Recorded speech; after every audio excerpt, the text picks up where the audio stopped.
Picture this. You're walking through the marble corridors of imperial Rome in the year 40 AD, following the scent of exotic perfumes and the sound of distant laughter that somehow makes your skin crawl. The walls around you shimmer with gold leaf and precious stones, while fountains cascade with wine instead of water.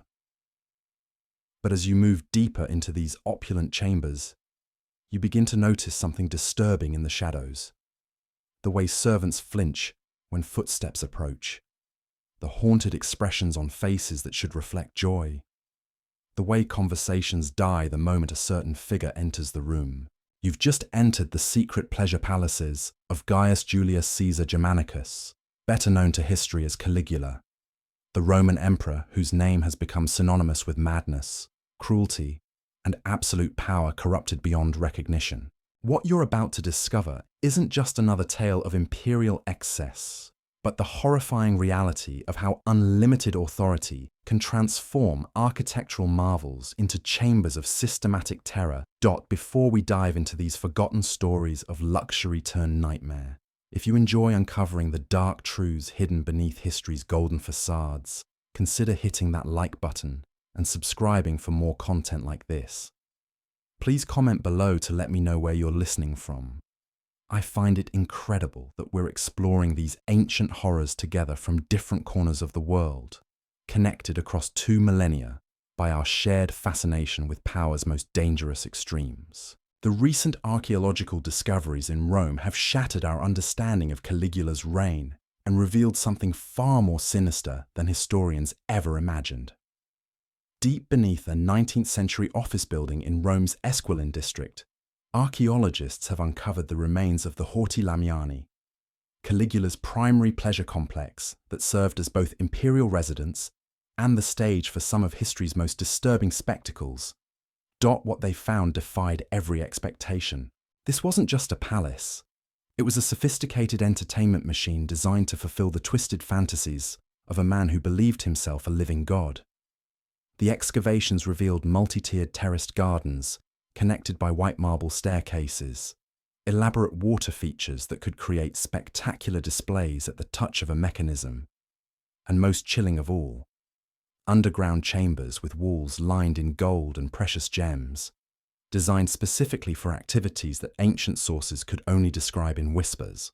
Dr. Mirella Celorenzi, the lead archaeologist on the dig, stood among the ruins and told reporters something that should chill anyone who understands the implications. It was a great place for parties. There were certainly orgies, everything you can imagine, especially because Caligula liked being here so much. But to understand the true horror of what happened in these chambers, we need to understand the man who created them. Caligula didn't begin as a monster. When he became emperor at just 24 years old, Romans celebrated in the streets after the paranoid reign of Tiberius. This young, charismatic heir seemed like a gift from the gods themselves. He was handsome, intelligent, and connected to the beloved military hero Germanicus.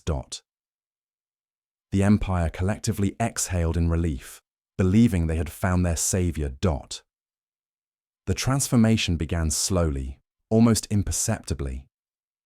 Caligula started with popular policies, distributing generous bonuses to the Praetorian Guard, hosting magnificent public games, and recalling political exiles. But then came the fever.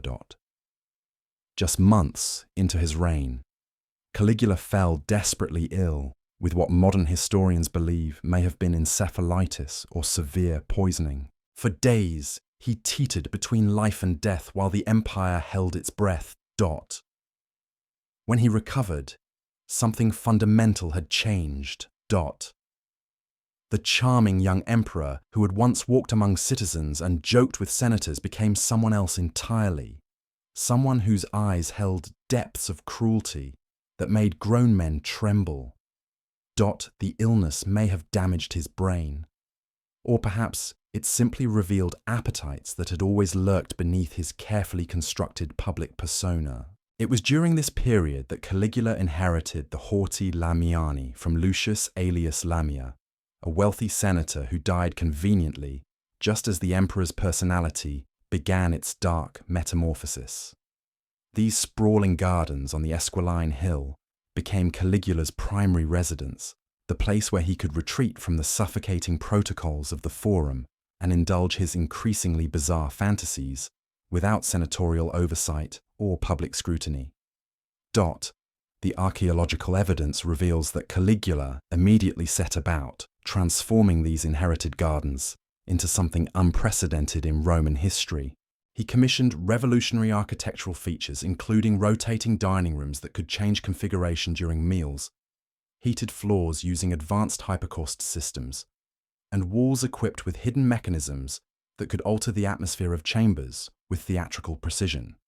But perhaps most disturbing were the chambers designed specifically for what Caligula called his private entertainment. These underground rooms, accessible only through hidden passages, featured walls lined with thousands of small golden copper blades, each inset with precious gems.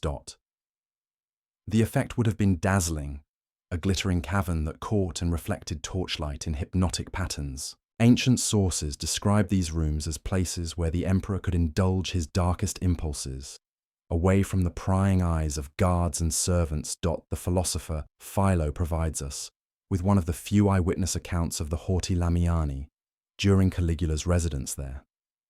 In 40 AD, he accompanied a Jewish delegation seeking the emperor's tolerance for their religious practices. What he witnessed would haunt him for the rest of his life. Philo describes Caligula traipsing around in silken robes and pearl-festooned slippers, inspecting his elaborate residence and casually ordering rooms to be made more magnificent, while the desperate delegation pleaded for their people's survival. The casual cruelty of this scene, an emperor more concerned with interior decoration than human suffering, reveals something essential about Caligula's character. He had moved beyond simple sadism into a realm where other people's pain and fear became background noise to his own aesthetic pursuits. The terror of his victims was simply another decorative element in the grand theatre of his existence. The chambers themselves tell a story of systematic psychological warfare. Archaeological evidence suggests that Caligula used architecture as a tool of intimidation and control. Guests entering the Horti Lamiani would first be overwhelmed by displays of impossible wealth, walls gleaming with gold, floors of rare marble, ceilings painted with scenes of divine transformation. The message was clear: you are in the presence of someone who commands resources beyond imagination, someone who exists in a different category than ordinary mortals. But then came the subtle signs that something was wrong. Servants who moved with the nervous precision of people who knew that mistakes meant death. Guards whose eyes never stopped scanning for threats, not from external enemies, but from the unpredictable moods of their master. Water features that could be activated without warning, soaking unwary visitors and demonstrating the emperor's control over every element of their environment. The most chilling discovery was a series of marble slabs with drainage channels carved into their surfaces, stones that could be easily cleaned after use for purposes that archaeologists can only speculate about. These were found in chambers connected to the emperor's private quarters by hidden passages, suggesting activities that required both secrecy and easy cleanup. Ancient sources describe elaborate dinner parties where Caligula would suddenly order guests to participate in increasingly degrading spectacles. Those who refused faced immediate execution. Those who complied found themselves bound to the emperor by shared guilt and complicity. The chambers were designed to facilitate these transformations, to take respected senators, successful merchants, and accomplished artists, and systematically strip away their dignity until they became willing participants in their own debasement. The water systems discovered by archaeologists reveal another layer of psychological manipulation. Caligula could flood chambers without warning, forcing guests to wade through rising water while maintaining their composure. He could activate hidden fountains that would drench specific individuals, marking them for special attention. The emperor delighted in demonstrating that even the basic elements of nature obeyed his will within these walls. But the true horror of the Horti Lamiani wasn't just what happened to adults who entered seeking favor or conducting business. Archaeological evidence suggests that Caligula maintained a constant supply of young servants whose beauty and vulnerability made them particularly appealing to his twisted sensibilities. These individuals lived within the palace complex, completely dependent on imperial favor and utterly defenseless against imperial appetites. The bone fragments discovered during excavation tell their own disturbing story, alongside the remains of exotic animals, lions, bears, ostriches, and deer that roamed the gardens for Caligula's amusement. Archaeologists found human bones showing signs of violence and deliberate mutilation. Some appeared to have been gnawed by the very animals that shared the emperor's private paradise, suggesting that the line between entertainment and murder had completely dissolved in Caligula's mind. The chambers also featured a network of observation points where Caligula could watch activities without being seen. Hidden alcoves equipped with one-way viewing panels allowed the emperor to monitor his guests' behavior when they believed themselves unobserved. He would study their reactions, catalogue their fears, and use this intelligence to craft more personalized forms of psychological torment. Servants who worked in these spaces developed a peculiar way of moving, always conscious of unseen eyes, never allowing their true emotions to show. They learned to anticipate the emperor's desires before he voiced them, recognizing that survival depended on making themselves indispensable while remaining invisible. Those who failed this delicate balance simply vanished, replaced by fresh faces who would learn the same brutal lessons or suffer the same fate. The rotating dining rooms represent perhaps the most sophisticated example of Caligula's architectural sadism. These chambers could transform during meals, with walls sliding away to reveal new scenes, floors tilting to create disorientation, and ceiling panels opening to drop flower petals, perfumed water, or worse, onto unsuspecting diners below. Guests never knew if they were experiencing imperial hospitality or the prelude to their own destruction. Ancient sources describe banquets where Caligula would suddenly announce that certain guests were now his property, their wealth forfeited, their families hostage to his whims. The architectural elements of these rooms facilitated such declarations. Hidden compartments could produce legal documents already prepared, while concealed passages allowed guards to appear instantly to enforce the emperor's pronouncements. The very walls became accomplices in systematic extortion and intimidation. But perhaps most disturbing was Caligula's floating palace on Lake Nemi, 30 miles south of Rome. This wasn't merely a ship, it was a self-contained world of luxury and horror that could disappear beneath the waves at the emperor's command. The larger vessel measured 240 feet in length, equipped with marble-lined chambers, sophisticated plumbing systems, and even functioning gardens. Away from any possibility of rescue or escape, Caligula could indulge his darkest impulses with absolute impunity. The ships featured chambers specifically designed for activities that couldn't be conducted even in the relative privacy of the Horti Lamiani. Rooms with reinforced walls to contain screams, drainage systems to handle whatever aftermath the emperor's entertainment might produce, and isolation chambers where victims could be kept for extended periods. The mobility of the vessels meant that evidence could be literally sunk without trace. Bodies weighted and dropped into the lake's depths. Survivors of these floating nightmares, and there were few, described the psychological horror of being trapped on water with a madman who commanded absolute power over every aspect of their existence. The gentle rocking of the boats became a constant reminder of their helplessness, while the distant shoreline represented a freedom they would likely never reach again. Caligula delighted in pointing out how easily their screams would be swallowed by wind and water, how completely they had been removed from any possibility of aid. The emperor's sister Drusilla held a special place in these chambers of horror.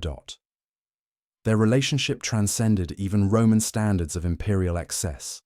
involving public displays of affection that shocked senators and private activities that ancient historians could only hint at through euphemism. When Drusilla died, possibly from poison administered by her own brother during one of his experimental phases, Caligula's grief transformed into something even more dangerous than his previous appetites. He declared her a goddess and demanded that all Romans worship her memory, but in his private chambers, he created shrine rooms where he would conduct elaborate rituals involving her preserved remains and living substitutes who bore physical resemblance to his deceased sister. These ceremonies combined religious devotion with sexual violence in ways that left participants permanently traumatized, those who survived them at all. The Praetorian guards stationed at the Horti Lamiani and aboard the floating palaces found themselves in an impossible position. Sworn to protect the emperor, they were also forced to witness and sometimes participate in activities that violated every standard of civilized behavior. Some guards requested transfers to frontier postings, preferring the dangers of barbarian warfare to the psychological horror of imperial service. Others began plotting the emperor's downfall, understanding that their own survival eventually depended on ending the nightmare they were sworn to perpetuate. Archaeological evidence suggests that Caligula experimented with architectural features designed to heighten fear and disorientation, chambers with false floors that could drop visitors into pits below, walls that could close in to create crushing pressure, and sealing mechanisms that could rain down objects ranging from flower petals to sharp metal fragments. These installations required teams of hidden operators who could activate them at the emperor's signal, creating an invisible army of accomplices in his reign of terror. The economic cost of maintaining these pleasure chambers was staggering, consuming resources that could have fed entire provinces. Caligula bankrupted the imperial treasury within 2 years of taking power, forcing him to devise increasingly creative methods of raising funds. Wealthy citizens would be invited to the chambers under the pretense of social events, only to find themselves accused of treason and forced to sign over their estates to avoid immediate execution. The architectural grandeur of the spaces made these extortion sessions feel almost ceremonial, lending an air of legitimacy to what was essentially sophisticated robbery. Foreign dignitaries visiting Rome were often brought to these chambers as demonstrations of imperial power, but many left traumatized by what they witnessed. Diplomatic correspondence from the period reveals ambassadors struggling to describe experiences that challenged their understanding of civilized behavior. Some kingdoms withdrew from Roman alliances rather than risk exposing their representatives to further encounters with Caligula's hospitality. The servants who maintained these chambers developed their own underground networks of communication and mutual protection. They created warning systems to alert each other when the emperor was approaching in particularly dangerous moods, shared information about which rooms to avoid during certain phases of his madness, and sometimes coordinated to help fellow servants escape before they could be selected for special attention. This shadow organization operated entirely through gestures and coded phrases, understanding that discovery would mean death for everyone involved. By early 41 AD, the conspiracy against Caligula had taken root among the very guards who protected his chambers of horror. Officers, who had witnessed 4 years of systematic brutality, finally reached their breaking point, understanding that the empire itself would not survive if the emperor's reign continued. The assassination plot focused on the underground corridors of the Palatine Palace, the cryptoporticus where Caligula felt most secure, believing the narrow passages would protect him from any threat. The irony was perfect. The architectural features designed to ensure the emperor's privacy and security became the trap that sealed his fate. On January 24, 41 AD, as Caligula moved through the underground passages after hosting another of his elaborate games, Cassius Chaerea and his fellow conspirators struck with savage efficiency. The emperor, who had tormented so many in his secret chambers, died screaming in a narrow corridor, his cries echoing off marble walls that had heard so many other screams over the previous 4 years. The marble halls of Caligula's pleasure palaces still echo with the ghosts of his victims, their voices silenced by time, but not forgotten by history. As archaeologists continue uncovering the physical evidence of these chambers of horror, we're forced to confront an uncomfortable truth about human nature and the corruption of absolute power. What makes Caligula's story so haunting isn't just the individual acts of cruelty he committed, but how systematically he transformed architectural beauty into instruments of terror. These weren't random acts of violence, they were carefully orchestrated campaigns of psychological warfare designed to break the human spirit itself. The rotating dining rooms, the hidden observation chambers, the floating palaces of Lake Nemi all represent a level of calculated sadism that challenges our understanding of civilized behavior. Perhaps most disturbing is how these chambers reveal the complicity of an entire system. Architects designed the mechanisms of torture. Craftsmen created the golden walls that witnessed unspeakable acts. Servants maintained the drainage systems that cleaned up the aftermath. Guards stood watch while horrors unfolded behind marble doors. An entire civilization looked the other way while their emperor transformed imperial residences into laboratories of human suffering. The bones discovered beneath modern Rome serve as permanent testimony to what happens when power faces no constraints, when wealth shields cruelty from consequences, when society chooses willful blindness over moral courage. Caligula's chambers of horror remind us that civilization is always more fragile than we imagine, and that the distance between architectural marvel and chamber of nightmares can be measured not in miles, but in the gradual erosion of human decency. Today, as we walk through museums displaying Roman art and architecture, we should remember that some of history's greatest beauties were built on foundations of unimaginable suffering, and that the price of forgetting such lessons is often paid by those who can least afford it.